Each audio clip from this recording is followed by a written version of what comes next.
Hello everyone, welcome back to my YouTube channel Shalu by art study. तो कैसे हैं आप सभी? आशा करती हूँ अच्छे होंगे और अपनी स्टडी अच्छे से कर रहे होंगे। तो जैसा कि आप सभी जानते हैं, हम आपको यूथ की बुक सॉल्व करा रहे हैं, जिसमें आपको हम जो है सारे प्रीवियस ईयर क्वेश्चन जो है वो सॉल्व कर रहे हैं। और आज का जो हमारा टॉपिक है सैंधव सभ्यता स्टार्ट होगा। आज के वीडियो में हम सैंधव सभ्यता से कुछ क्वेश्चन हैं वो पढ़ेंगे और इनके बारे में जानेंगे। तो चलिए हम स्टार्ट करते हैं सैंधव सभ्यता या सिंधु घाटी सभ्यता। तो जितने भी प्रीवियस देखिए यूथ की बुक में प्रीवियस ईयर के जितने भी क्वेश्चन हैं हम आपको वो सॉल्व कराएंगे, तो आपको वीडियो ध्यान से देखना है। तो चलिए हम सॉल्व करते हैं। पहला क्वेश्चन हमारा दिया हुआ है कि सिंधु घाटी सभ्यता से संबंधित लोथल पुरातात्विक स्थल की खोज किस सन में हुई थी? ए ऑप्शन है 1850, 1953, 1920 या 1910। तो देखिए इसमें ऑप्शन ही ये सारे गलत दिए हुए हैं। वैसे तो यहाँ पर बी ऑप्शन हो इसका सही है, लेकिन जो लोथल की खोज हुई थी वो 1954 में हुई थी। कब हुई थी? 1954 में हुई थी। और किसके द्वारा की गई थी? तो रंगनाथ राव के द्वारा। रंगनाथ राव ने इसकी खोज की थी। रंगनाथ राव ने लोथल की खोज की थी 1954 में। तो लोथल कहाँ पर स्थित है? ये क्वेश्चन आपसे बहुत पूछा जाता है कि लोथल स्थित है कहाँ पर? तो गुजरात में। कहाँ पर है? गुजरात में, और अहमदाबाद जिले में स्थित है। और किस नदी के किनारे है? तो यहाँ पर भोगवा नदी के किनारे स्थित है। ये जो है लोथल कौन सी नदी के किनारे है? भोगवा नदी के किनारे है। अब लोथल क्या है? एक पश्चिमी एशिया से यह व्यापार का प्रमुख बंदरगाह था। क्या था? एक बंदरगाह था, डॉकयार्ड। यह गुजरात का प्रमुख स्थल है। लोथल जो है गुजरात का प्रमुख स्थल है। लोथल से विश्व प्रसिद्ध प्राचीनतम गोदीवाड़ा बंदरगाह का साक्ष्य मिला है। और लोथल में एक चित्रित पात्र पर पंचतंत्र की कहानी का चित्रण मिला है। देखिए ये पॉइंट भी आपके लिए बहुत ही महत्वपूर्ण है कि यहाँ से क्वेश्चन आया हुआ है कि एक चित्रित पात्र पर पंचतंत्र की कहानी का उल्लेख कहाँ से प्राप्त हुआ है? तो वो लोथल से प्राप्त हुआ है। साथ ही लोथल से तांबे से बना हंस भी प्राप्त हुआ है। तांबे से बना हंस लोथल से प्राप्त हुआ है। अब अगला प्रश्न है कि कौन सी जगह इंडस वैली सभ्यता से संबंधित नहीं है? कौन सी जगह इंडस वैली यानी कि सिंधु सभ्यता, सिंधु घाटी सभ्यता से संबंधित नहीं है? भीलवाड़ा, राखीगढ़ी, धोलावीरा या हड़प्पा। तो आप सभी जानते हैं कि जो धोलावीरा है, हड़प्पा, राखीगढ़ी, चनुद्रो और बनावली, ये क्या है? ये सिंधु घाटी सभ्यता के क्षेत्र हैं, जबकि भीलवाड़ा जो है ये इसका क्षेत्र नहीं है। तो ए ऑप्शन आपका यहाँ पर सही हो जाएगा, भीलवाड़ा। भीलवाड़ा क्या है? यह एक राजस्थान का नगर है। यहाँ पर डिस्क्रिप्शन देख लेते हैं कि भीलवाड़ा राजस्थान में स्थित एक नगर है। भीलवाड़ा का पूरा जिला जो है फड़ चित्रकला के लिए अंतर्राष्ट्रीय स्तर पर प्रसिद्ध है। तो ये भी आपके लिए महत्वपूर्ण है कि फड़ चित्रकला का संबंध है कहाँ से? भीलवाड़ा से। अब देख लेते हैं कि हड़प्पा सभ्यता के प्रमुख स्थल कौन कौन से हैं। हड़प्पा, धोलावीरा, राखीगढ़ी, ये हड़प्पा सभ्यता के प्रमुख स्थल हैं। हड़प्पा सभ्यता को इंडस वैली सभ्यता के नाम से भी जाना जाता है, और साथ ही इसे किस नाम से जाना जाता है? मृतक पात्रों की सभ्यता, इंडस वैली सिविलाइजेशन, और जो है इसे अन्य नामों से जाना जाता है। हड़प्पा की जो खोज हुई थी कब हुई थी? 1921 में। कब हुई थी? 1921 में हुई थी। और किसने की थी? दयाराम साहनी ने, सर जॉन मार्शल के निर्देशन में। हड़प्पा की खोज कब हुई? 1921 में। किसने की? दयाराम साहनी ने। और किसके निर्देशन में? तो सर जॉन मार्शल के निर्देशन में। हड़प्पा जो है किस नदी के तट पर है? तो ये रावी नदी के तट पर है। किस नदी के तट पर है? रावी नदी के तट पर है। आगे पॉइंट देख लेते हैं कि धोलावीरा गुजरात जिले के कच्छ में स्थित है। तो धोलावीरा आपसे सीधा सीधा पूछा जाता है कि धोलावीरा स्थित है, तो ये कहाँ है? गुजरात में, गुजरात के कच्छ जिले में है। राखीगढ़ी हरियाणा के हिसार जिले में है। कहाँ है? हरियाणा के हिसार जिले में। और सरस्वती तथा द्वसदती नदी के शुष्क क्षेत्र में स्थित एक महत्वपूर्ण ऐतिहासिक यह स्थान है। अब नेक्स्ट क्वेश्चन है, देखिए वैसे तो आप सभी इन सब चीज़ों के बारे में जानते होंगे, लेकिन हम जो है किसी चीज़ को अगर बार बार हम रिवीजन नहीं करेंगे, दोहराएंगे नहीं, तो वो चीज़ें हमारे दिमाग से बाहर हो जाती हैं। तो आपको रिवीजन करना बहुत ज़रूरी हो जाता है अपने एग्ज़ाम की दृष्टि से। तो आप इस वीडियो को ध्यान से देखिए। अब क्वेश्चन है कि सिंधु घाटी सभ्यता में चित्र अवशेष ज़्यादातर किस रूप में प्राप्त होते हैं? सिंधु सभ्यता में जो चित्रों के अवशेष कहाँ पर प्राप्त होते हैं? तो बर्तन पर, पांडुलिपि पर, भित्ति चित्र, या इनमें से कोई नहीं। तो जो अवशेष प्राप्त हुए हैं सबसे ज़्यादा, वो कहाँ पर प्राप्त हुए हैं? बर्तनों पर, यानी पात्रों पर जो चित्र प्राप्त हुए हैं।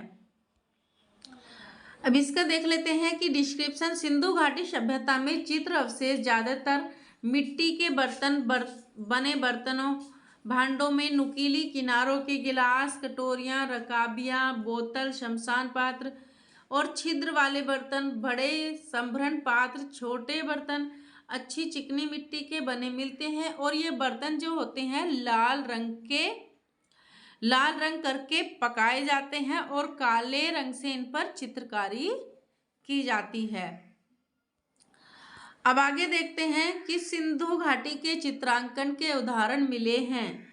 सिंधु घाटी चित्रांकन के उदाहरण कहाँ पर मिले हैं? कागज पर, कपड़े पर, दीवार पर, या पात्रों पर।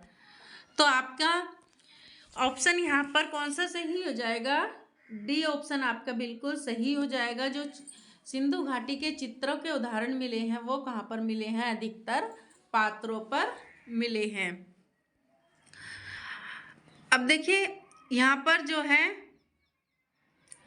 अगला प्रश्न है, सिंधु घाटी की कला का परिज्ञान होता है किससे होता है?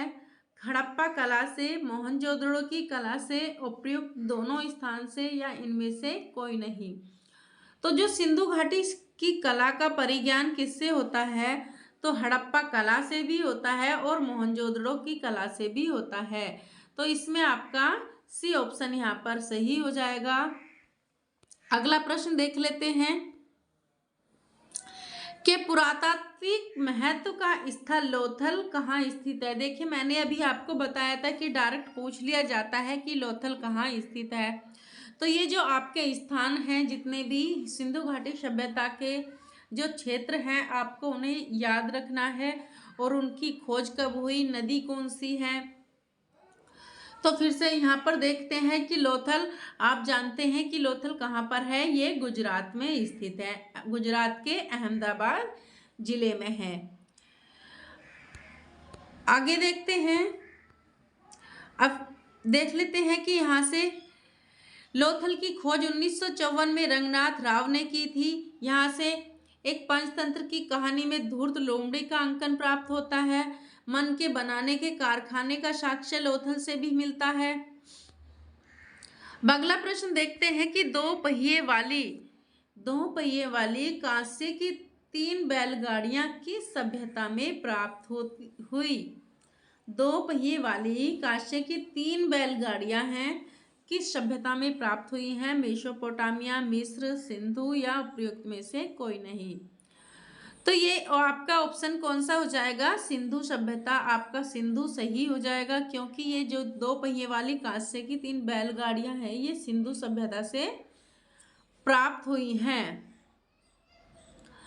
अब देख लेते हैं कि डिस्क्रिप्शन की प्राप्त साक्ष्यों के आधार पर कहा जा सकता है कि सिंधु सभ्यता के लोगों द्वारा परिवहन के लिए बैलगाड़ी और नाव का प्रयोग किया जाता था। किसका प्रयोग किया जाता था? बैलगाड़ी का और नाव का। हड़प्पा और चनोदड़ो से कांसे की बैलगाड़ी प्राप्त हुई है। कहाँ से प्राप्त हुई है कांसे की बैलगाड़ी? हड़प्पा से और चनुद्रो से। तथा बनवाली में भी सड़कों पर बने बैलगाड़ी के पहियों के निशान प्राप्त हुए हैं, बैलगाड़ी के पहियों के निशान, जिससे माना जा सकता है कि सिंधु सभ्यता के लोग आवागमन के लिए किसका प्रयोग कर देते हैं? बैलगाड़ी का।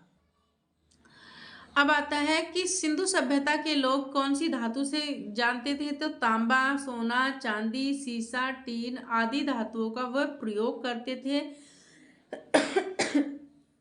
सॉरी, सबसे अधिक जो प्रयोग किया है उन्होंने तांबे का प्रयोग किया है।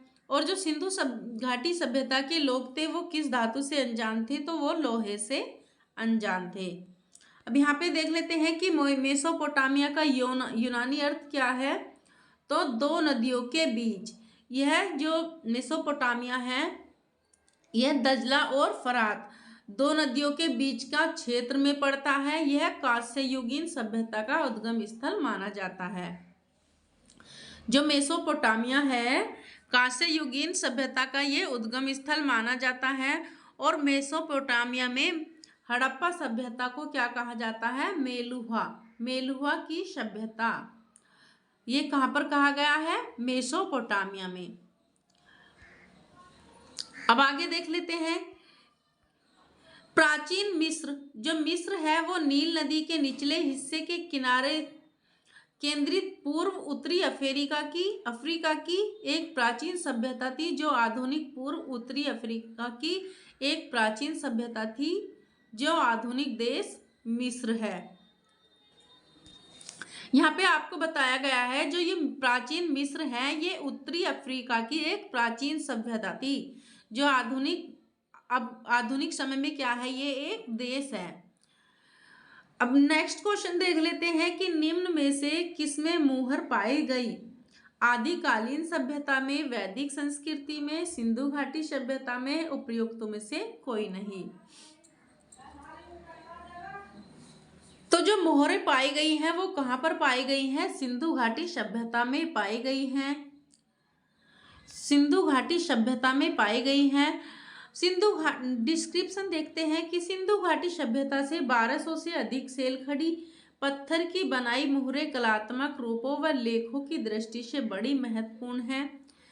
तो यहाँ पर आपको बताया गया है कि 1200 से अधिक सेलखड़ी पत्थर की बनाई मुहरें जो हैं कलात्मक रूपों और लेखों की दृष्टि से बड़ी महत्वपूर्ण है। जो मोहरें हैं वो वर्गाकार भी हैं, गोल भी हैं, ढोलनाकार आकारों में पाई गई हैं। अधिकतर जो मोहरें पाई गई हैं वो किस आकार में पाई गई हैं? तो वर्गाकार पाई गई हैं। अब आगे दिया है कि मोहनजोदड़ो में केवल 3 मिट्टी की मोहरें मिली हैं, 3 मिट्टी की मोहरें मिली हैं जिनमें मोहनजोदड़ो से प्राप्त एक मोहर मिली है, जिनमें मोहनजोदड़ो से प्राप्त एक मोहर पर शिव पशुपति के रूप में पशुओं के साथ बनाए गए हैं। जो शिव पशुपति हैं वो पशुओं के साथ बनाए गए हैं। और कुछ मोहरों पर कुकुद युक्त बैल हैं, वृषभ है, हिरण का संयुक्त रूप भी देखने को यहाँ मिलता है। कहाँ पर? मोहरों पर। नेक्स्ट क्वेश्चन है कि सिंधु घाटी सभ्यता के उत्कृष्ट अवशेषों में व्यापक विस्तार में मिले अवशेष किसके हैं? तो सिंधु घाटी सभ्यता में उत्कृष्ट अवशेषों में व्यापक व विस्तार में अवशेष मिले हैं वो किसके हैं? सुव्यवस्थित नगर योजना के हैं, चित्रपट के हैं, भित्ति चित्र के हैं, या इनमें से कोई नहीं। तो आप सभी जानते हैं जो सिंधु घाटी सभ्यता थी या हड़प्पा सभ्यता थी वहाँ की जो नगर योजना थी वो सबसे अच्छी थी नगर योजना। तो यहाँ पर आपका ए ऑप्शन यहाँ पर सही हो जाएगा। तो ये अवशेष यहाँ से मिले हैं नगर योजना के, सुव्यवस्थित नगर योजना। अब जो सिंधु घाटी सभ्यता थी ये वास्तुकला के लिए प्रमुख रूप से प्रसिद्ध थी।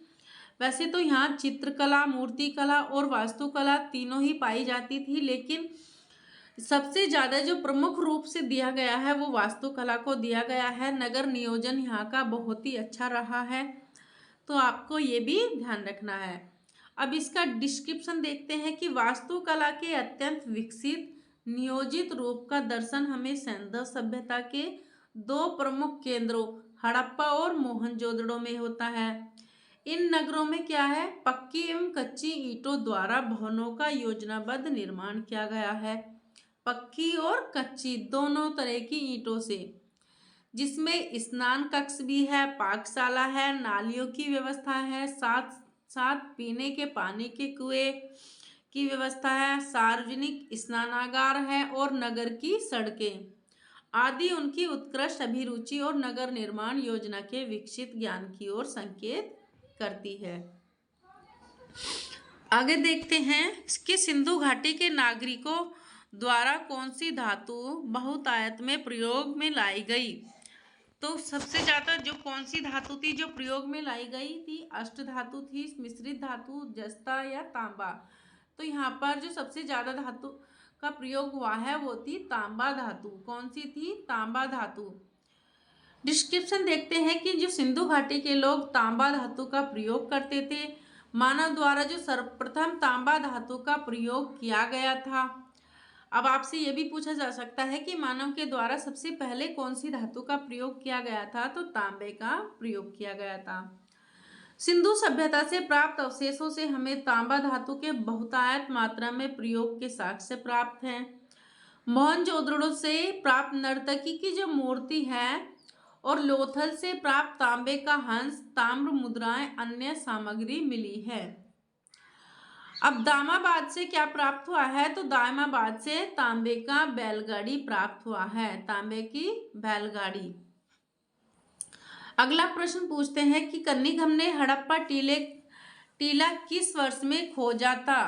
कनिंघम ने हड़प्पा टीला किस वर्ष में खोजा था, 1888, 1868, 1878 या 1870। तो जो हड़प्पा टीला की खोज की थी वो कनिंघम ने 1878 में की थी। ऑप्शन बी आपका यहाँ पर बिल्कुल सही हो जाएगा।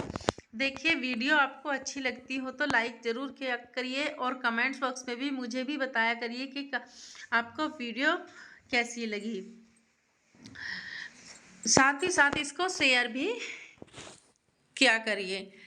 अब आगे देखते हैं कि हड़प्पा टीले की खोज किसने की। कनिंघम ने की 1878 में। और खुदाई कब हुई, 1921 में। किसने की, दयाराम साहनी के द्वारा। सिंधु सभ्यता प्रकाश में आई।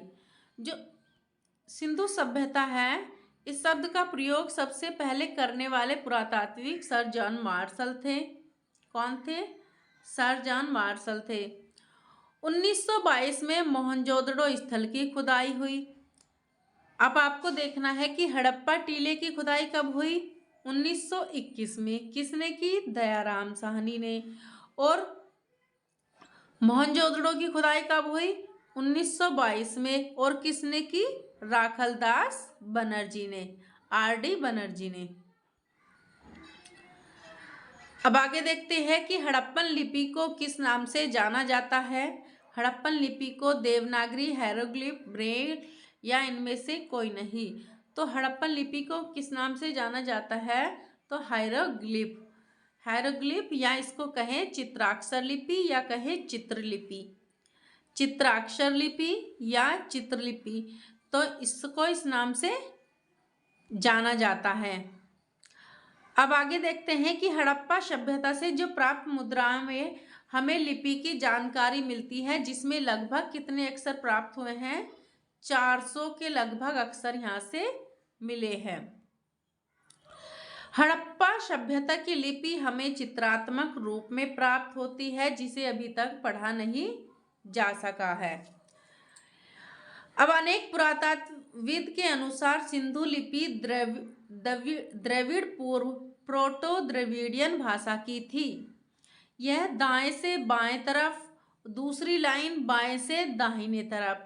तो सिंधु घाटी की यह भी आपसे पूछा जाता है कि सिंधु सभ्यता की लिपि है वो कैसे लिखी जाती है, तो दाएं से बाएं तरफ, दाएं से बाएं। और दूसरी, जब दाएं से बाएं लास्ट हो जाता है तो फिर वहीं से बाएं से दाएं की तरफ लिखी जाती है। अब अगला प्रश्न है कि सिंधु घाटी सभ्यता से जुड़ा राजस्थान का केंद्र कौन सा है, तो कौन सा है, लोथल, आहड़, हड़प्पा, धोलावीरा। तो आप सभी जानते हैं कि लोथल गुजरात में है, हड़प्पा पाकिस्तान में है और पाकिस्तान के किस जिले में? मोंटगोमरी जिले में है। और धौलावीरा हरियाणा में है, जबकि आहड़ जो है ये राजस्थान का केंद्र है। तो आहड़। अब आगे देखते हैं, अगला प्रश्न है कि कौन सी साइट हॉर्स पैस्टन के पहले अवशेषों को दर्शाती है? कौन सी साइट हॉर्स पैस्टन के पहले अवशेषों को दर्शाती है? सुरकोटदा है, लोथल है, कालीबंगा है या बनवाली है? तो जो हॉर्स पैस्टन के अवशेषों को दर्शाती है वो कौन सी हो जाएगी? सुरकोटदा। का ए ऑप्शन यहाँ पर बिल्कुल सही हो जाएगा। यह सुरकोटदा गुजरात के कच्छ जिले में स्थित है। इसकी जो खोज हुई थी 1964 में हुई थी। किसने की थी? जगपत जोशी ने। जगपत जोशी ने इस स्थल से सिंधु सभ्यता के पतन के अवशेष मिले हैं, खोजे थे। और यहाँ से प्राप्त अवशेषों में महत्वपूर्ण है घोड़े की अस्थियां। यहाँ से जो प्राप्त हुए हैं वो कौन सी है? क्या है? घोड़े की अस्थियां। घोड़े की अस्थियां कहाँ से प्राप्त हुई है? सुरकोटदा से या अनोखी कब्रगाह। अब लास्ट क्वेश्चन है कि लोथल तथा कालीबंगन दोनों गुजरात में स्थित हैं, मौर्य काल से पहले के स्थल हैं, अति प्राचीन काल से प्रसिद्ध है या हड़प्पा कालीन स्थल है? तो जो लोथल और कालीबंगन है ये हड़प्पा कालीन स्थल हैं। ऑप्शन डी आपका यहाँ पर बिल्कुल सही हो जाएगा। इसका डिस्क्रिप्शन देख लेते हैं कि लोथल गुजरात के अहमदाबाद जिले में है, भोगवा नदी के तट पर है। रंगनाथ राव ने इसकी खोज की है। कब की है? 1954 में की है। और इसका जो उत्खनन कार्य हुआ है वो 1957 से 1959 में हुआ है। यहाँ की जो सर्वाधिक महत्वपूर्ण उपलब्धि है वो क्या है? बंदरगाह है। कालीबंगा कहाँ है? कालीबंगा राजस्थान के हनुमानगढ़ जिले में और घग्गर नदी के बाएं तट पर है। कालीबंगा कहाँ है? तो ये राजस्थान के हनुमानगढ़ जिले में है और घग्गर नदी के बाएं तट पर। 1953 में बीबी लाल तथा बी के थापड़ द्वारा इसका उत्खनन किया गया था। यहाँ से उत्खनन के फलस्वरूप प्राक हड़प्पा एवं हड़प्पा कालीन संस्कृति के अवशेष मिले हैं। यह प्राचीन समय में चूड़ियों के लिए प्रसिद्ध था तथा ये चूड़ियाँ पत्थरों की बनी होती थी।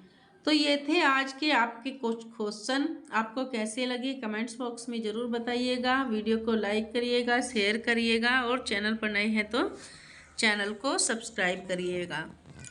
तो चलिए, जो भी इससे आगे के महत्वपूर्ण क्वेश्चन हैं तो इसमें आपके 2 से 3 वीडियो ज़रूर बनेंगी, क्योंकि ये सिंधु घाटी सभ्यता एक बहुत बड़ा टॉपिक है। तो यहाँ से बहुत सारे क्वेश्चन जो हैं आए हुए हैं एग्ज़ाम में, तो आपको सारे क्वेश्चन मैं करा दूँगी। आप वीडियो को लाइक करिएगा और कमेंट्स बॉक्स में भी ज़रूर बताइएगा कि आपको वीडियो कैसी लगी। तो चलिए, धन्यवाद।